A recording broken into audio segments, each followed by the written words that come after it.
Hey everybody, welcome back to Horton's Flower Farm.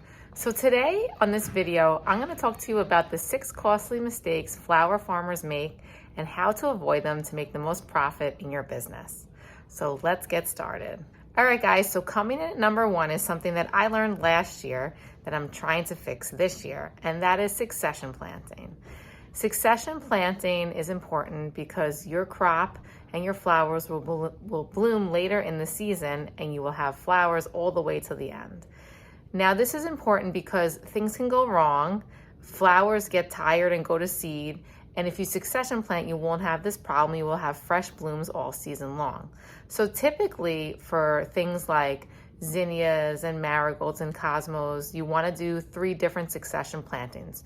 Your first planting is the one that goes right in the ground, and then you want to be planting them about every 2 to 3 weeks until probably the end of July. So what happens if you don't succession plant? Well, I found that out the hard way last year.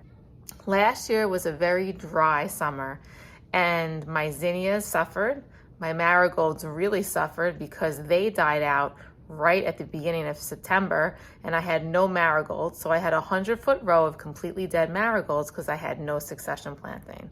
Had I succession planted them out, even if they died horribly, I would have had 3 more weeks on the new planting and 3 more weeks on the third planting. So that really affected me. This happened with the zinnias too. My season ended 3 to 4 weeks early, and that's a whole month of revenue lost. So for me, a whole month of revenue would be close to $4,000 or $5,000. That's a huge hit. So succession planting really helps you benefit because you will make the most money just by adding the seedlings in every 2 to 3 weeks. So that's number 1. All right, guys, and coming in at number 2 is something I also experienced, was not hiring help if you need help. So basically, this is important, and you've heard from other flower farmers how having just even one extra person helping you on the farm can make all the difference. It can make a huge impact on your flowers, on how you can sell your flowers, how much you can produce, how many bouquets you can make. So if you're a U-pick farm, if you're a regular farm that just does bouquets, this is huge. So what happened last year was I didn't really have anyone. I did have one person weeding, but they couldn't be there all the time. And the weeds just were out of control. They just were going crazy, and we didn't have anyone to mow the lawn. So we took on all the tasks ourselves. So basically what happened was so many things were happening at once. We couldn't handle it, and the flowers got overgrown. The weeds got overgrown. My asters completely were overtook and destroyed by the weeds. I lost all of my crop of asters. I lost a lot of snapdragons and status. The status didn't grow where it could have been and should have needed to grow. If I had someone there helping and weeding consistently and hired someone, the crop would have lasted. So even though I would hire somebody and it looks like you're paying more money, the outcome of the crop, the outcome of the money you've put into the flowers, and even being able to produce more bouquets is going to be worth the investment, as opposed to thinking that you don't have the money to invest in the help. Because really, you should be, because you'll be making more money by hiring someone. So I definitely would suggest just hiring that person to help you, even if it's a couple hours on the week. All right, guys, so coming in at number 3, and I've heard this from a couple of different farmers, is growing too many different varieties of flowers and not sticking to the basics of what works best. So this is the best way I can explain it. I heard somebody say this, that on your flower farm, we get bored with things as farmers because we see the same things over and over, and we want to grow more, something different. We want the clients to see something different. When they're really just happy with the basic flowers and the ones that work the best, we kind of challenge ourselves more than we have to, and we create more difficulty growing these other flowers because we want all this variety, whereas you really don't need all this variety. So for example, there's a couple flower farms that just grow zinnias, cosmos, and sunflowers, and this is what usually people pick anyway on my farm. So why am I growing all these things that are a pain in the butt and costing me all this extra time, weeding, money, where I know what works for me? And we forget that the simple basic things are really what we're forgetting what really works just because, we're bored by it. But this is a business, and what makes the most sense is important. So just be careful of what you're growing. You don't have to grow so many different things because you think it's boring. Other people really aren't that picky.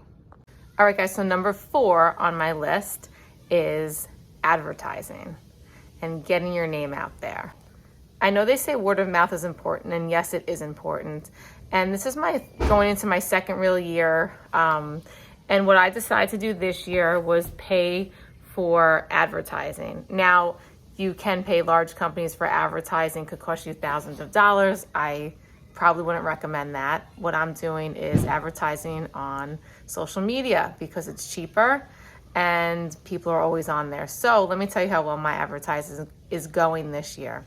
So I set up an ad campaign for women ages like 18 to 55 and all over Long Island. And basically I gave them a coupon if they gave me their email. And in the first 2 weeks, I've had 300 people sign up for that coupon, which is amazing. And people are sharing it and commenting. People just didn't know about my farm. So I think I paid only around $150 for those 300 people who are telling everyone about it. So that is, you may think you don't want to spend that money, but this is just like hiring help again. Like, that money is so valuable. Think of all the money you're putting in to your farm, everything that you're putting in compost and the costs of different things. And then we get caught up on like, I'm not going to pay for advertising $150. Meanwhile, we're paying for all this other stuff. So I would put aside a budget of like $500 and use that for advertising and be serious about it because it's going to get your name out there. I'm excited to see the difference.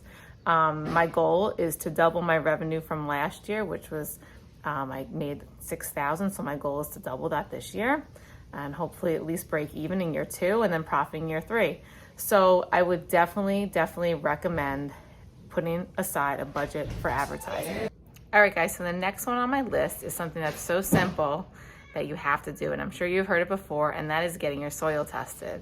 So getting your soil tested or not getting your soil tested is what's going to cost you money because you're going to put all this time and effort into flowers, and if they're missing a main component of something, they're not going to grow right. So you don't want to be that person who is all excited to grow, puts the flowers in the ground, and they're not coming up the way they should, and it's something as simple as something that you could just amend to the soil. So this one is just super simple. Get your soil tested, find out what it needs, what it's lacking, and just fix it before you put those flowers in.